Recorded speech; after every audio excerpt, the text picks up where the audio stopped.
lot of people ask me, you send the kids up to Camp Manitwish. What does having to rub sticks in the middle of a rainstorm to make a fire have to do with getting into Princeton? I have one story, maybe it was 6 or 7 years ago. This scholar calls and said, I'd like to get on Mr. Schuler's calendar. I'd like to come in and thank him.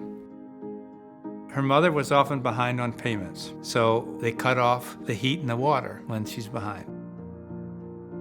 The story goes on. It turns out that her sophomore and junior year, her high school wouldn't let her come to class because she was having seizures all the time. And her mother, single mom with 3 kids, had no health insurance. After 2 years, in desperation, she drives up to Mayo Clinic and somehow talks her way in. And Mayo, of course, immediately diagnosed her as an epileptic. And they gave her a drug, Depakote, which I introduced for Abbott Laboratories maybe 35 or 40 years ago. It's a great drug, and she's been more or less seizure-free.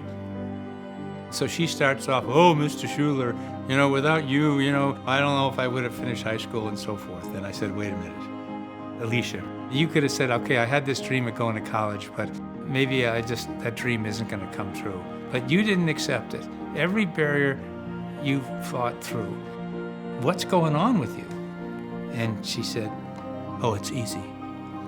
I said, what do you mean it's easy?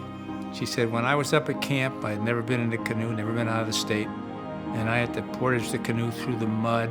And when I came off trail, I thought I could do anything. There was no barrier that I couldn't overcome. We have a tradition there where the last day, one by one, they make some pronouncement to the other kids about themselves.